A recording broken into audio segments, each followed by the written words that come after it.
त्रिनयनां माणिक्यमौलिस्फुरत्तारानायकशेखरां स्मितमुखीमापीनवक्षोरुहां पाणिभ्यामलिपूर्णरत्नचषकं रक्तोत्पलं बिभ्रतीं सौम्यां रत्नघटस्थरक्तचरणां ध्यायेत् पराम् अम्बिकाम् अरुणां करुणातरङ्गिताक्षीं धृतपाशाङ्कुशपुष्पबाणचापाम् अणिमादिभिरावृता मयूखैः अहमित्येव विभावये भवानीं ध्यायेत् पद्मासनस्थां विकसितवदनां पद्मपत्रायताक्षीं हेमाभामपीतवस्त्रां करकलितलसद्धेमपद्मां वराङ्गीं सर्वालङ्कारयुक्तां सततमभयदां भक्तनम्रां भवानीं श्रीविद्यां शान्तमूर्तिं सकलसुरनुतां सर्वसंपत्प्रदात्रीं नारायणी नमोस्तुते। ललिता सहस्रनाम सौभाग्य भास्कर भाष्य की श्रृंखला में हम भगवती के 847वें नाम तक का भाष्य देख चुके थे। आज अग्रिम 10 नाम 848 से 857 तक का भाष्य देखेंगे। तो इन 10 नामों का पाठ कर लेते हैं। 848 से 857 ये 10 नाम इस प्रकार हैं। उदार कीर्ति ही, उद्दाम वैभवा, वर्ण रूपिणी, जन्म मृत्यु जरा तप्त जन विश्रांति दायिनी, सर्वोपनिषद उद्घुष्टा, शांत्यतीत कलात्मिका, गंभीरा, गगनांतस्था, गर्विता, गानलोलुपा। ये हमें 10 नाम अब प्राप्त हैं, जिनमें से 848वां नाम उदार कीर्ति ही ऐसा कहा गया है।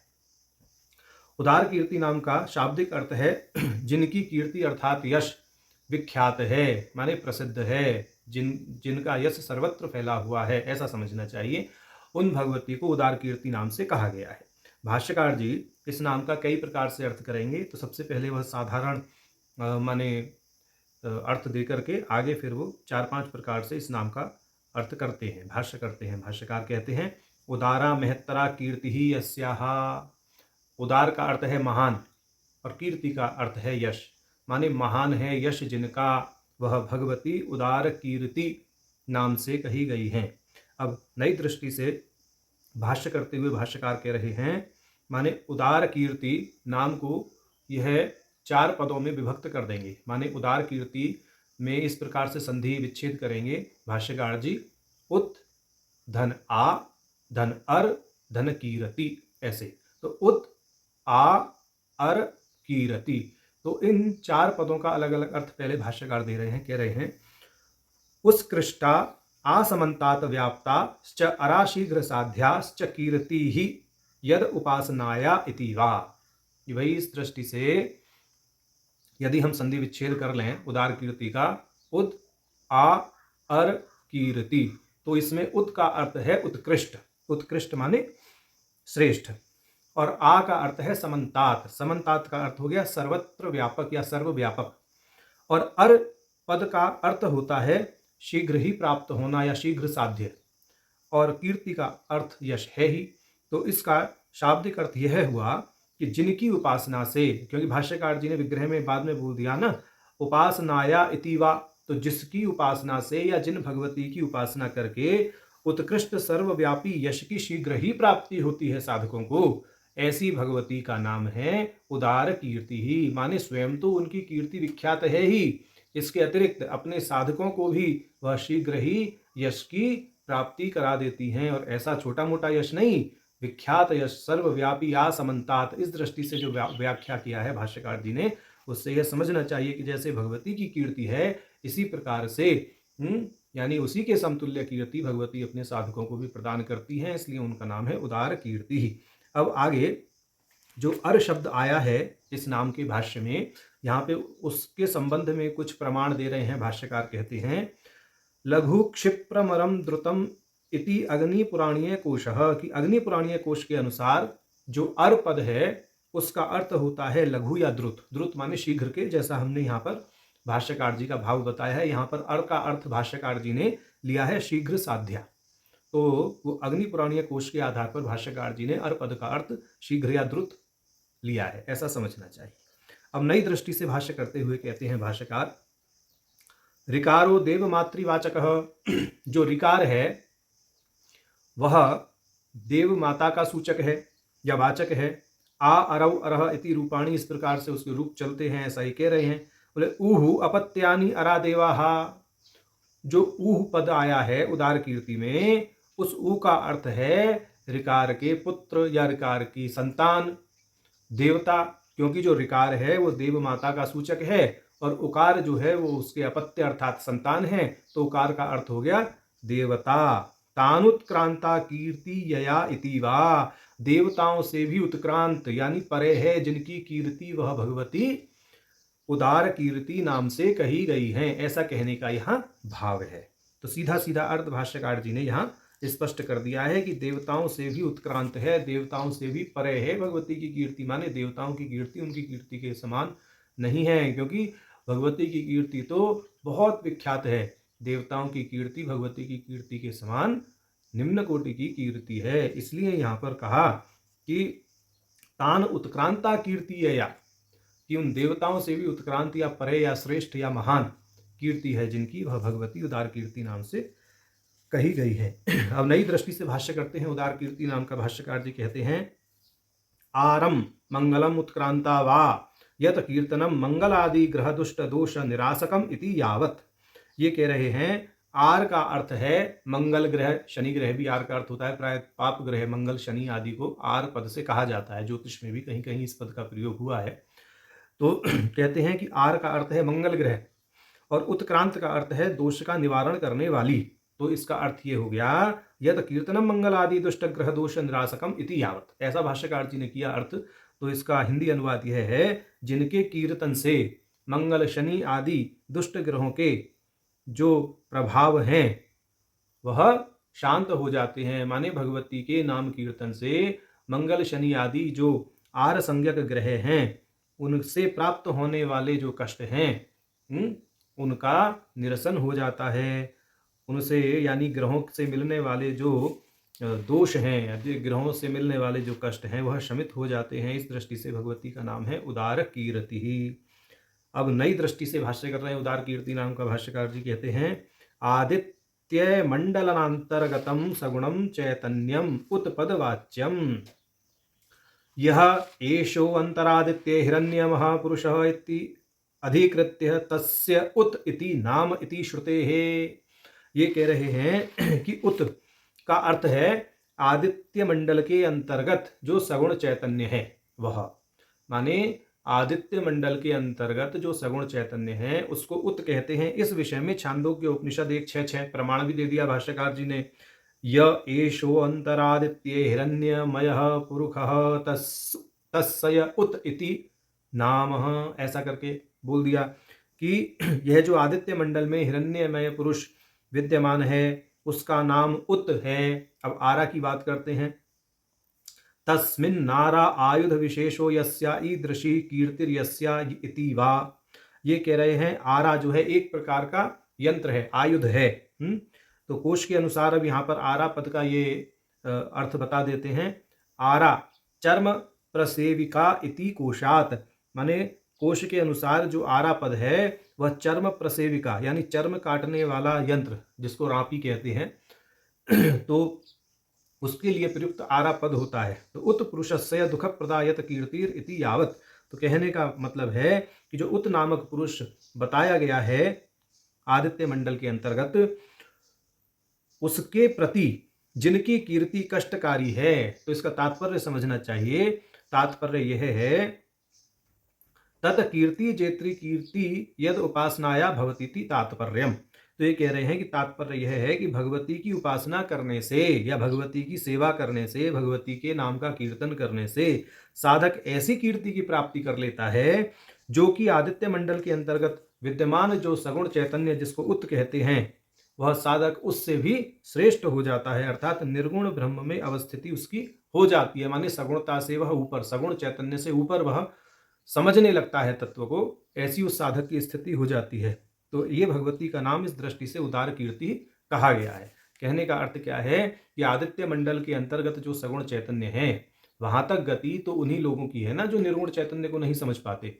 जो भगवती की उपासना करके निर्गुण चैतन्य को समझ जाते हैं उनके लिए फिर सगुण चैतन्य में इतनी ज़्यादा निष्ठा नहीं रहती जितनी निर्गुण ब्रह्म में उनकी निष्ठा हो जाती है। जो ब्रह्म निष्ठता है वस्तुतः निर्गुण तत्व में ही निष्ठ होने के बाद में ब्रह्मनिष्ठा कही जाती है, यद्यपि फिर भी जो ब्रह्मनिष्ठ लोग हैं वो सगुण चैतन्य की उपासना जो है लोक व्यवहार के लिए करते ही हैं, परंतु वह इस कथन को और तथ्य को भी जानते हैं कि वास्तविक सत्य वह निर्गुण चैतन्य ही है। तो इस दृष्टि से जो आदित्य मंडल के अंतर्गत सगुण चैतन्य है उसकी कीर्ति ऐसे साधकों के समान क्षुब्ध पड़ जाती है। तो इस दृष्टि से यहाँ पर उदार कीर्ति नाम का भाष्य भाष्यकार जी ने किया। अब आगे कह रहे हैं, नई दृष्टि से भाष्य करते हैं। आसमन्तात व्याप्तो अर्ह सुधा हृदस्तद्वद उत्कृष्टा कीर्ति यस्या इति वा सगुण ब्रह्मोपासकानां पापे परब्रह्म नगरे अपराजिताख्ये अरश्चयण्यश्च देवसुधा हृदयार्णवतुल्यो वर्तते इति श्रुतिषु प्रसिद्धम। अब ये कह रहे हैं कि पद से तो वही समन्तात सर्वत्र व्याप्त और अर नामक एक अमृत सरोवर छांदोग्य उपनिषद में बताया गया है। वहां पे अरश्चयण्यश्च करके 2 सरोवरों की बात आती है। प्राय ये ब्रह्मचर्य के परिपालन के परिप्रेक्ष्य में वहां पर यह सब चीज चर्चा में आई है। उसका प्रमाण भी देते हैं। छांदोग्य उपनिषद 8.5.4 के अंतर्गत यह देखा जा सकता है पूरा वृतांत अर और न्य सरोवर से संबंधित जो है। तो भाष्यकार जी उसी को माने आधार बना करके भाष्य कर रहे हैं कि सर्वत्र व्याप्त अर नामक जो अमृत सरोवर है उसके समान उत्कृष्ट है यश जिनका। ठीक, तो यहाँ पे कह दिया सगुण ब्रह्मोपासका नाम पाप्ये पर ब्रह्म नगरे अपराजताख्य रश्च न्यश्च दो सुधा हृदारणव तुल्यो वर्तते इति श्रुतिषु प्रसिद्धम। कि सगुण ब्रह्म की उपासना करने वालों को जो अपराजित नामक ब्रह्म नगरी प्राप्त होती है उसमें अर और न्य 2 अमृत सरोवर हैं। अर्थात ये उत्कृष्ट हैं। अर का अर्थ सुधा हृदय है। और उस सुधा हृदय यानी अमृत के सरोवर, अर नामक अमृत के सरोवर जिनकी कीर्ति है उस दृष्टि से यहां पर कहा है। और आगे कहते हैं अनावृति ही शब्दात इति सूत्रे श्रीमद आचार्य भगवत पादे ही अपि युक्तम। ये कह रहे हैं कि अनावृति ही शब्दात ब्रह्म सूत्र का ये चरम सूत्र है 4.4.22। इसमें शंकराचार्य जी ने यानी आदिगुरु शंकराचार्य जी ने अर और न्य हृदयों की हृदय जो सरोवर हैं उनकी विवेचना की है। तो वहां जाकर के विस्तार पूर्वक देख लेना चाहिए। यहाँ तो शाब्दिक अर्थ भाष्यकार जी ने इतना बता दिया है कि अर नामक अमृत सरोवर के समान उत्कृष्ट कीर्ति है जिनकी उन भगवती का नाम है उत अर कीर्ति, ऐसा करके। तो उदार कीर्ति ऐसा नाम यहाँ पे भाष्यकार जी ने व्याख्यायित किया है और यहाँ प्रमाण दे दिया है कि छांदोग्य उपनिषद 8.5.4 वहां पर अर नामक सरोवर का जो व्याख्यान आया है उसकी महत्ता को वहां जाकर देख लें। और अनावृति ही शब्दात ब्रह्मसूत्र 4.4.22 ब्रह्मसूत्र का ये चरम सूत्र है, उसके व्याख्यान में जो भाष्यकार शंकराचार्य जी ने भाष्य किया है वहां जाकर के देख लेना चाहिए। ऐसा यहाँ संकेत भास्कर राय जी कर रहे हैं। अब ये तो 848वें नाम का भाष्य हुआ उदार कीर्ति नाम का। अब हमें 849वां नाम प्राप्त है उद्दाम वैभवा। तो उद्दाम वैभवा का अर्थ है असीम वैभव है जिनका, वह भगवती है उद्दाम वैभवा। भाष्यकार जी कहते हैं दाम बंधन रज्जु परिच्छेत्री तद उत्क्रांतम उद्दामेयत्तानवच्छिन्नम वैभवम यस्याह, यानी अनअवच्छिन्नम वैभवम यस्याह, जिनका वैभव बांधा ना जा सके, ऐसा। तो कह रहे हैं कि जो दाम शब्द है उसका अर्थ है बंधन, रज्जु और सीमांकन करने वाला। और उत का अर्थ है उत्क्रांत। तो उद्दाम बंधन करने वाले पदार्थों से उत्क्रांत है जिनका वैभव। तो इस दृष्टि से हो गया अनवच्छिन्न वैभवम यस्याह, जिनका वैभव सीमित नहीं किया जा सकता, ऐसी भगवती का नाम है उद्दाम वैभवा। ऐसा यहाँ भाष्यकार जी ने भाष्य किया है। अब 850वां नाम है वर्ण रूपिणी। तो वर्ण जो मातृका वर्ण होते हैं, आदि शांत, ये जो वर्ण है ये सब भगवती का ही स्वरूप है, ऐसा इसका शाब्दिक अर्थ है। मानी वर्णमाला के अंतर्गत जो समस्त वर्ण हैं वो भगवती का स्वरूप है, इसलिए भगवती को वर्ण रूपिणी कहा है। इस दृष्टि से कई बार भाष्यकार जी आगे के नामों में भी भाष्य कर चुके हैं। अब यहाँ पाणिनि शिक्षा के आधार पर भाष्यकार जी कह रहे हैं वर्णाः चतुष्षष्ठी संख्याकाः रूपमस्याः, कि जो 64 वर्ण पाणिनि शिक्षा में बताए गए हैं वो भगवती का ही स्वरूप है। तदुक्तम पाणिनि शिक्षायाम, इन 64 वर्णों के विषय में प्रकारांतर से 63 भी परिगणित हैं। तो बोले इनके विषय में पाणिनीय शिक्षा में हमको देखने को मिलता है। क्या मिलता है? त्रिषष्टिश्चतुष्षष्टिर्वा वर्णाः शम्भुमते मताः प्राकृते संस्कृते चापि स्वयं प्रोक्ताः स्वयंभुवा। ये कह रहे हैं प्रकृति भूत अथवा प्रकृति प्राप्त संस्कृत भाषा में ब्रह्मा जी द्वारा साक्षात उच्चरित 63 या 64 वर्ण हैं और वे ही वर्ण महेश्वर को भी अभीष्ट हैं। और ये जो वर्ण हैं ये साक्षात भगवती का ही स्वरूप है। भगवती ही नाद रूप में इन वर्णों के स्वरूप में अभिव्यक्त होती हैं, ऐसा कहने का यहाँ तात्पर्य समझ लेना चाहिए। तो इस दृष्टि से 850वें नाम का भाष्य वर्ण रूपिणी नाम का भाष्य भाष्यकार जी ने किया है। अब 851वां नाम हमें प्राप्त है जन्म मृत्यु जरा तप्त जन विश्रांति दायिनी। तो इसका सीधा सीधा अर्थ ही है कि जन्म मृत्यु जरा से तप्त लोगों को शांति प्रदान करने वाली जो भगवती हैं उनका नाम है जन्म मृत्यु जरा तप्त जन विश्रांति दायिनी। भाष्यकार जी भाष्य कर रहे हैं जन्मादि तृतयेन तप्तेभ्यो जनेभ्यो विश्रांतिभिः दुखापहारिभिः व्यक्त्यम स्वात्म सुखम दत्ते। माने यहाँ शांति का अर्थ है स्वात्म सुख देने वाली हैं, जो माने जन्म से मृत्यु से और वृद्धावस्था से जो लोग तप्त हैं माने दुखी हैं, ऐसे लोगों को जो उपासना करते हैं, ऐसे भी समझना चाहिए, बिना उपासना के ही आत्म सुख नहीं देंगी भगवती। तो जो तप्त हैं जन्म मृत्यु जरा से, वो लोग यदि भगवती की शरण में आते हैं तो भगवती उन्हें स्वात्म सुख देती हैं। यह स्वात्म सुख ही शांति है। स्वात्म सुख का अर्थ है उनको आत्म लाभ कराती हैं, उनको आत्मस्वरूप का लाभ कराती हैं। भगवती की कृपा से, भगवती के अनुग्रह से क्या होता है, जो साधक हैं वह अपनी आत्मा को, अपनी चेतना को जो है तात्विक रूप से समझ जाते हैं, ऐसा कहने का यह अर्थ है। अब 852वां नाम है सर्वोपनिषद उद्घुष्टा। यहाँ भाष्यकार जी कहेंगे, पहले सामान्य अर्थ इस नाम का बता देते हैं, सभी उपनिषदों में जिनका उच्च स्वर से प्रतिपादन किया गया है। सर्वोपनिषद उद्घुष्टा नाम का भाष्य करते हुए भाष्यकार कहते हैं सर्वस्वेतरादिषु उपनिषत्सु रहस्य भूतासु श्रुति शिरोभूत वाक्तंति शूतकर्षेण घुष्टा प्रतिपाद्या। कहने का अर्थ है समस्त ऐत्रय आदि श्रुति शिरोभूत रहस्य भूत उपनिषदों में जिनका उत्कर्ष पूर्वक प्रतिपादन किया गया है वह भगवती सर्वोपनिषद उद्घुष्टा नाम से कही गई हैं। अब ये कह रहे हैं कि भाई छांदोग्य उपनिषद की श्रुति प्रमाण है यदेव विद्यया करोति श्रद्धयोपनिषदा तदेव वीर्यवत्तरम भवति इति अत्र उपनिषद पदस्य रहस्य परत्वेन व्याख्यान दर्शनात्। ये कह रहे हैं जो कर्म विद्या श्रद्धा और उपनिषद के योग से युक्त होकर किया जाता है वही प्रबलतर होता है। यहाँ पर उपनिषद पद का रहस्यपरक अर्थ में कथन किया गया है, ऐसा यहाँ भाष्यकार जी कह रहे हैं। अब कह रहे हैं तस्य निरुक्ति ही अपि आचार्य ही दर्शिता, और इसकी निरुक्ति भी जो है आचार्य जी ने यहाँ पर दिखाई है कि उपनीये ममात्मानं ब्रह्मापास्तद्वयं सतः निहंत्य विद्याम तज्जाम च तस्मात् उपनिषन्मदा।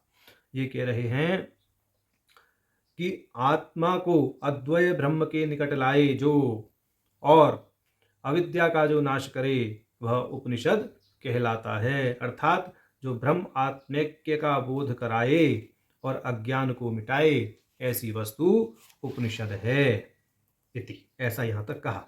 अब आगे कह रहे हैं अत्र उत्कर्ष एक रूप्यम उच्चैः त्वस्य धातुनेव लाभात् उच्चैः घुष्टम तु घोषणे इति कोशात्। ये कह रहे हैं कि उत का अर्थ है उत्कृष्ट या उत्कर्ष या एक रूपता, और घुष्टा का अर्थ है जोर से उच्चार करना या घोषणा करना। तो अब ये कह दिया यहाँ पर इन्होंने कि विभिन्न उपनिषदों में भगवती रूपी जो ये परम तत्व है उसी का क्या किया गया है, भिन्न भिन्न दृष्टिकोण से प्रतिपादन किया गया है, परंतु मूल तत्व में कोई भी भेद नहीं है। ऐसा कह रहे हैं ना, एक रूप्यम च प्रतिवेदांतम विहिता नाम सगुण ब्रह्मोपास्ति नाम भेदा भाव, भेद का भाव। यहाँ बोल रहे हैं कि विभिन्न उपनिषदों में उस परम तत्व लाभ के लिए भिन्न भिन्न साधनाएं बताई गई हैं, परंतु उन सब का लक्ष्य क्या है, ब्रह्म आत्मैक्य लाभ ही है। तदिदम सर्व वेदांत प्रत्ययम चोदनाद्य विशेषात अधिकरणे स्पष्टम। ये कह रहे हैं कि ऐसा ब्रह्म सूत्र 3:3:1 में स्पष्ट कहा गया है, सर्व वेदांत प्रत्ययम चोदनाद्य विशेषात। इसका अर्थ क्या है? सब वेदांतों में विहित उपासना भिन्न है, क्योंकि चोदना आदि की अवशेषता, समानता या एकता है। यहाँ पे कहने का तात्पर्य है कि लक्ष्य एक ही है, उस लक्ष्य में कोई भेद नहीं है। तो ये कहा है कि संपूर्ण वेदांत ग्रंथों में जिस ज्ञान का प्रतिपादन किया गया है वह एक समान है, क्योंकि उनके आदेश और निषेध में भी कोई अंतर नहीं है और सभी एक ही परम तत्व को लक्ष्य करते हैं। ऐसा। अब यह 852वें नाम का भाष्य हो गया। अब आगे 853वें नाम का भाष्य करते हैं। 853वां नाम है शांत्यतीत कलात्मिका। इस नाम का भाष्य करने से पहले या शाब्दिक अर्थ बताने से पहले हम एक बात यहाँ स्पष्ट कर दें कि गीता प्रेस गोरखपुर के अंतर्गत जो यह नाम परिगणित है वहां पर है शांत्यतीता कलात्मिका, और उन्होंने इस नाम को दो हिस्सों में ही तोड़ दिया, शांत्यतीता अलग और कलात्मिका अलग। परंतु ये जो मूल में पढ़ा गया है या जो हम प्रयोग करते हैं सहस्रनामावली में, शांत्यतीत कलात्मिका, ऐसे शांत्यतीता नहीं, शांत्यतीत कलात्मिका, ऐसा यहाँ पर पाठ समझना चाहिए। ये है। उसी दृष्टि से भाष्यकार जी यहाँ भाष्य भी कर रहे हैं। तो भाष्यकार जी कह रहे हैं, एक पंक्ति में भाष्य करेंगे कि शांत्यतीत कला स्वरूप है जिनका। देखिए ऐसा है, जो षडध्वा हैं उन षडध्वाओं में जो देशाध्वा है, उस देशाध्वा के अंतर्गत जो कलाध्वा है, उस कलाध्वा में 5 कलाएं मानी गई हैं, निवृत्ति कला, प्रतिष्ठा कला, विद्या कला, शांता कला और शांततीता कला। तो इन कलाध्वों में जो 5वीं कला है वो शांततीत कला है, जिसमें किसी भी भुवन की स्थिति नहीं होती, केवल शिव शक्ति तत्व की स्थिति वहां मानी गई है। कोई कोई लोग केवल शिव तत्व की स्थिति भी मानते हैं, तो इस दृष्टि से भी समझना चाहिए। तो वह जो शांत्यतीत कला है वह शांत्यतीत कला ही भगवती का स्वरूप है, ऐसा यहाँ पर भाष्यकार जी कह रहे हैं। आकाश निष्ठा कला शांत्यतीत कला इति उच्यते। आकाशनिष्ठ कला जो है वह शांत्यतीत कला है। यहाँ पर यह समझना चाहिए कि जब कला दीक्षा होती है श्री विद्या संप्रदाय के अंतर्गत या अन्य शाक्त संप्रदायों के अंतर्गत भी जब कला दीक्षा होती है, तो इस शांत्यतीत कला की जो विभावना है वो शिष्य के सहस्रार में की जाती है। तो सहस्रार ही महाकाश है, इस दृष्टि से यहाँ पे आकाश निष्ठा कला कहा है। और अगर तत्व की दृष्टि से आकाशनिष्ठ समझें तो वो सन्निधि नहीं लगेगी, क्योंकि उस दृष्टि से प्रतिष्ठा कला को वहाँ मानना पड़ेगा। ये एक अलग पेचीदा समीकरण है। तो यहाँ आकाशनिष्ठ कला शांत्यतीत कला इति उच्यते, इस पद से भाष्यकार जी की इस वाक्य से ये समझना चाहिए कि कला दीक्षा के समय जब साधक के या शिष्य के शरीर के अंदर ब्रह्मरंध्र के अंतर्गत जो शांत्यतीत कला की विभावना की जाती है, चूंकि ब्रह्मरंध्र को पराकाश रूपी स्थान का पर्याय भी माना गया है, उस दृष्टि से यहाँ पर आकाशनिष्ठ कला कहा गया है। ये सावधानी पूर्वक समझना चाहिए। अब कहते हैं कि ये जो आकाशनिष्ठ कला है इसके विषय में शैवागम के अंतर्गत बताया गया है, माने ये जो शांत्यतीत कला है इसका स्वरूप जो है शैवागम नामक ग्रंथ के अंदर कहा है, तत्स्वरूपंच शैवागमे शांत्यतीत कला द्वैत निर्वाणानंद बोधदा इति तदात्मिका तद अभिन्ना, ऐसा बोल दिया भाष्यकार जी ने। अब ये कह रहे हैं कि ये जो शांत्यतीत कला है ये द्वैत का नाश करके आनंद का बोध कराती है। इस शांत्यतीत कला की भगवती के साथ में अभिन्नता है। भगवती साक्षात शांत्यतीत कला स्वरूप में ही अभिव्यक्त है। शांत्यतीत कला भगवती का ही स्वरूप है, क्योंकि वहां पर कोई प्रपंच तो है नहीं, शिव तत्व मात्र अवस्थित हैं। इस दृष्टि से भाष्यकार जी ने शांत्यतीत कलात्मिका इस नाम का भाष्य किया है। अब 854वां नाम हमें प्राप्त है गंभीरा। गंभीरा माने जो अत्यंत स्थिर हैं, दुर्दांत हैं, जो माने जिनको हिलाना बहुत कठिन है, जो बहुत गहरी हैं, जिनको समझ पाना सरल नहीं है, जिनका तात्विक ज्ञान होना कोई बच्चों का खेल नहीं है। इस दृष्टि से उनके स्वरूप की गंभीरता है, इसीलिए भगवती को गंभीरा नाम से कहा गया है। अब ये कहते हैं अनंत्यात गंभीरा, कि उनकी अनंतता होने के नाते वह गंभीर हैं। माने भगवती का स्वरूप अनंत है, उसकी कोई सीमा नहीं है, उसको लौकिक ज्ञान से नहीं समझा जा सकता, वह तपोबल से ही समझा जाता है, ध्यान बल से ही समझा जाता है, अंतर्मुखी होके ही उस परम तत्व की, भगवती तत्व की जो तात्विक स्वरूपता है वह समझ में आती है। इस दृष्टि से उनकी अनंतता होने के नाते भगवती को गंभीरा कहा गया है। अब दूसरी दृष्टि से कहते हैं कि गंभीर पद जो है तंत्र शास्त्र में, शाक्त दर्शन में, शैव दर्शन में महाहृद के लिए उपयोग हुआ है। महाहृद माने जो चिदाकाश के अंतर्गत महान सरोवर है, तो महाहृद स्वरूपा इत्यर्थः कि भगवती साक्षात महाहृद स्वरूपा हैं। तथाश्च बोले इस विषय में शिव सूत्र को देखना चाहिए। महाहृद अनुसंधानात् मंत्र वीर्यानुभव इति शिव सूत्र 1:22 माने इस सूत्र में स्पष्ट कहा गया है महाहृद अनुसंधानान मंत्र वीर्यानुभव। कहने का अर्थ है कि जो महाहृद का अनुसंधान करते हैं उनको मंत्र वीर्य की प्राप्ति होती है, मंत्र वीर्य का अनुभव होता है। मंत्र वीर्य जो है वह तात्विक रूप से परम तत्व की स्वरूपता का ही बोध कराता है। तो कहने का अर्थ यह है कि महाहृद अपने हृदय का जो अनुसंधान करते हैं, महाहृद का अर्थ यहाँ परासंबित कहेंगे, पराशक्ति कहेंगे, और वह चिदाकाश में स्थित हैं, ऐसा समझ लीजिए। जो चिदाकाश में उस पराशक्ति की विभावना करता है, उनका अनुसंधान करता है, उनसे अभिन्न समस्त सृष्टि को देखता है, वह जो साधक है वह क्या करता है, उसको किस चीज़ का लाभ होता है, उसको चिदानंद का लाभ होता है, उसको आत्मस्वरूप का लाभ होता है, उसको मंत्र वीर्य का अनुभव हो जाता है। ऐसा कहने का यह तात्पर्य है। कहते हैं कि अच्छा अभी आगे ये जो महाहृद अनुसंधानान मंत्र वीर्यानुभव, ये जो यहाँ इन्होंने प्रमाण दिया है शिवसूत्र 1:22, अब ये इसकी व्याख्या जो वरदराज जी ने इनके ऊपर माने वार्तिक लिखा है इस सूत्र के ऊपर, शिवसूत्र के ऊपर, उसका ये अंश प्रस्तुत कर रहे हैं। कह रहे हैं महाहृद इति प्रोक्ता शक्तिर्भगवती परा अनुसंधानमित्युक्तम तत्तादात्म्य विमर्शनम मंत्रवीर्यमिति प्रोक्तम पूर्ण अहंता विमर्शनम तदीय अनुभवस्तस्य स्फुरणम स्वात्मनः स्फुटम। तो इसके कह रहे हैं कि पराशक्ति भगवती ही महाहृद कहलाती हैं। उन भगवती का अनुसंधान करने से, अनुसंधान का अर्थ क्या है, अंतर्मुख धरातल पर अविरल तादात्म्य विमर्श करने से पूर्ण अहंता रूप मंत्र वीर्य का लाभ होता है, और इस मंत्र वीर्य रूपी अनुभव का स्वात्म स्वरूप से स्फुरण होता है। अब आगे कहते हैं अन्यत्रापि, इसी क्रम में कहा गया है इसी सूत्र के अंतर्गत वरदराज जी ने और भी कहा है, उसको प्रमाण के रूप में दे रहे हैं भाष्यकार। परा भट्टारिका संवित इच्छा शक्ति पुरःसरम स्थूल प्रमेय पर्यंतम भमंती विश्वमांतरम प्रमात्रंत्र बहिर्रूपा ऋषिक विषयात्मक नाम प्रवर्तक स्वच्छत्व गंभीरत्व आधि धर्मतः महाहृदो जगद्व्यापी देश कालाद्य गोचरः। ये कह रहे हैं जो पराभट्टारिका संवित है उसके 6 लक्षण हैं, उन 6 लक्षणों को यहाँ पर बताया गया है। ये जो परा भट्टारिका संवित हैं वह इच्छा शक्ति प्रधान हैं, पहला लक्षण। दूसरा लक्षण है स्थूल मेय पर्यंत विश्व का वमन करने वाली हैं। तीसरा लक्षण है जो खेचरी आदि चक्र हैं उनकी सभी शक्तियों के समूह के प्रवाह की प्रवर्तिका है। चौथा लक्षण कहते हैं क्या क्या हो गया, प्रमातृ बहिरूपा, ऋषि का विषयात्मना, प्रवर्तकत्व हो गया, स्वच्छत्वम, स्वच्छत्वम का अर्थ है वह स्वच्छ है, माने जिनमें सारा विश्व प्रतिबिंबित है, माने प्रतिबिंब होते हुए भी उन पर उस प्रतिबिंब का कोई भी प्रभाव नहीं है, उनकी स्वच्छता और निर्मलता बनी रहती है। माने अनावृत प्रतिबिंब के साथ रहने पर भी वह उससे प्रभावित नहीं होती। और आगे कहते हैं गंभीरत्वम, माने उनमें गांभीर्य है। गांभीर का अर्थ क्या है, वो अत्यंत गहरी हैं।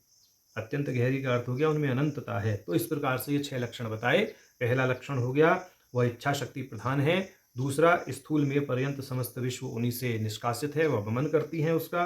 तीसरा हो गया खेचरी आदि चक्र की जो सभी शक्तियां हैं उन्हीं के शक्तियों का जो समूह है उसके प्रवाह की वह प्रवर्तिका है, माने वह सारा समूह भगवती से ही उत्पन्न होता है। वह स्वच्छ है क्योंकि उनमें सारा प्रतिबिंब, सारा जो जगत है वह प्रतिबिंबित होता है। और अनावृत है, अनावृत माने प्रतिबिंब के होते हुए भी उससे प्रभावित नहीं होती हैं। और गंभीरत्व उनके अंतर है, माने वह बहुत गहरी हैं, उनकी अनंतता है। इन गुणों से युक्त होने के कारण महाहृदो जगत व्यापी, वह महाहृद हैं और सर्वव्यापी हैं। ऐसा जो है यहाँ पर गंभीरा नाम के विषय में भाष्यकार जी ने भाष्य किया है कि जो भगवती हैं वह समस्त अखिल प्रपंच की उत्पादिका हैं। इसीलिए वह गंभीरा हैं, वह अनंत हैं, उनका तत्व समझना सरल नहीं है, इसलिए उन्हें गंभीरा कहा गया है। ऐसा यहाँ पर भाष्य किया। अब दूसरी दृष्टि से गंभीरा नाम का भाष्य प्रस्तुत कर रहे हैं। भाष्यकार कह रहे हैं गम इति गणपति बीजम तेन तेन गणपति ही एव उच्यते। कहते हैं कि गम जो है यह गणपति बीज है, और यह जो गम है इससे गणपति को भी समझना चाहिए, गणपति का भी बोध कराता है यह। तस्य भियम रादत्ते राति आदत्ते, ऐसे करके, तो तस्य भियम रात्य आदत्ते निरस्यति इत्यर्थो वा। तो कह रहे हैं गणपति के भय को राति अर्थात दूर करती हैं जो। कहने का तात्पर्य है कि गणपति को निर्भयता प्रदान करने वाली भगवती का नाम है गंभीरा, माने गणपति के भय को दूर करने वाली भगवती गंभीरा नाम से कही गई है। ऐसा। अब आगे भाष्यकार जी 855वें नाम का भाष्य करते हैं। 855वां नाम है गगनांतस्था। गगनांतस्था का अर्थ है गगन के मध्य में स्थिति है जिनकी, वह भगवती हैं गगनांतस्था। भाष्यकार जी कहते हैं गगनस्य दहराकाशस्य भूताकाशस्य पराकाशस्य वान्तरमध्ये तिष्ठतीति वृक्ष इव स्तब्धो दिवि तिष्ठयत्येकेति श्रुतेः। ये कह रहे हैं गगन का अर्थ है दहराकाश अर्थात हृदयाकाश, भूताकाश अर्थात स्थूलाकाश, और पराकाश। माने इस प्रकार से गगन का अर्थ किया जा सकता है। पराकाश को चिद गगन भी कहते हैं। बोले इनके मध्य में जिस परम चेतना की स्थिति है वह परम चेतना गगनांतस्था कही गई है। माने हृदयाकाश में भी वही भगवती स्थित है, स्थूल आकाश में भी वही स्थिति है भगवती की, और जो चिदाकाश है, जो चिद गगन है, उसमें भी वह परम चेतना मात्र ही स्थित है। तो इस दृष्टि से समस्त प्रकार के जितने भी आकाश संभव हैं, चाहे वो हृदयाकाश हो, चाहे वो स्थूल आकाश हो, और चाहे वो चिदाकाश हो, उन सभी में भगवती एकमात्र रूप से, अखंड रूप से स्थित हैं। उन भगवती को गगनांतस्था कहा गया है। अब आगे यहाँ इन्होंने प्रमाण भी दिया है श्वेता उपनिषद का, वृक्ष इव स्तब्धो दिवि तिष्ठति एकः इति श्रुतेः। कि श्वेता उपनिषद 3:9 कहता है कि वे आकाश में इस प्रकार स्थित है जिस प्रकार एक वृक्ष दृढ़ता के साथ आकाश में स्थिर रहता है। कहने का तात्पर्य यह है कि वह परम तत्व चिदाकाश के अंदर बिल्कुल दृढ़ता के साथ में स्थित है, और श्वेता उपनिषद इस कथन का अनुमोदन करता है। ऐसा भाष्यकार जी ने यहाँ कहा। अब भाष्यकार जी नई दृष्टि से भाष्य करते हैं गगनांतस्था का। कहते हैं गगनस्य आंते नाशकालेपि तिष्ठति वा, कि जब गगन अर्थात सृष्टि, यहाँ गगन पद से सृष्टि अर्थ लेना चाहिए, माने सृष्टि के अंत अर्थात नाशकाल में भी जिनकी स्थिति बनी रहती है वह भगवती गगनांतस्था कही गई हैं। ऐसा यहाँ समझना चाहिए। अब आगे कह रहे हैं गगनम अकारम अंतस्था यरलवा इति पंचभूत बीजोद्धारः। कहते हैं कि गगनांतस्था जो नाम है, इस नाम से पंच महाभूतों के बीचों का भी कथन किया गया है। गगन पद से अकार प्रकारांतर से इसको हकार मान लिया जाता है, तो माने गगन पद से हकार का जो है ग्रहण करना चाहिए, और अंतस्थ तो स्पष्ट से यकार, रेफ, लकार और वकार हैं ही, और ये क्रमशः पांचों जो महाभूत हैं उनके बीज हैं। हकार आकाश का बीज है, यकार वायु का बीज है, रकार या रेफ जो है वो अग्नि का बीज है, जो वकार है वह जल तत्व का बीज है, और जो लकार है पृथ्वी तत्व का बीज है। बोले इस दृष्टि से गगनांतस्था नाम के द्वारा इन पांचों महाभूत के बीजों का भी उद्धार किया गया है। अब 856वां नाम है गर्विता। गर्विता का अर्थ है जो गर्व से युक्त हैं। कैसे गर्व से युक्त हैं, उस गर्व का स्वरूप क्या है, तो कहते हैं विश्व निर्माण विषयणी पराहंता सास्याः संजाता तारकादित्वात् इतिश्च। ये कह रहे हैं कि विश्व निर्माण विषयक पराहंता जिनमें है, उस गर्व से, माने विश्व का निर्माण उन्होंने किया है, इस दृष्टि से वह गर्वित स्वयं को क्या करती हैं, अनुभव करती हैं। इसलिए भगवती का नाम है गर्विता। तो वह इस पराहंता के गर्व से युक्त हैं कि यह सृष्टि मुझसे अभिन्न है और मुझसे ही निकली है। वह उसको तात्विक दृष्टि से जानती हैं कि यह सृष्टि मेरे द्वारा सृष्ट और मुझसे अभिन्न है। इस गर्व से वह युक्त है। अब 857वां नाम है गान लोलुपा। गान लोलुपा इसका शाब्दिक अर्थ है गान की इच्छा रखने वाली। या गान के प्रति जो लोलुपा हैं, जो उत्सुक हैं, वह भगवती गान की इच्छा रखने वाली होने के नाते गान लोलुपा कही गई है। कहते हैं गानम तत् अनद्ध शुशिर घन चतुष्टय समुच्चयात्मकम। माने गान का अर्थ है तत्, अनद्ध, शुशिर और घन, इन चारों का समुच्चय। वादित्रादिकम, वा अथवा गान का अर्थ है वादित्र, बजाने के यंत्र आदि जो होते हैं वह। अब आगे कहते हैं गान का और अर्थ होते हैं शारीरम गांधर्वम व साम व तयोर लोलुपा सतृष्णा। कह रहे गान का अर्थ शाम के दो प्रकार भी हैं, शारीरम और गांधर्वम। तो इनकी इच्छा रखने वाली, तृष्णा रखने वाली जो भगवती हैं वह गान लोलुपा कही गई हैं। तो ऐसा यहाँ पर गान लोलुपा नाम का भाष्य भाष्यकार जी ने प्रस्तुत किया है। तो आज हमने भगवती के 848 से 857 इस 10 नामों का भाष्य देखा। नारायण।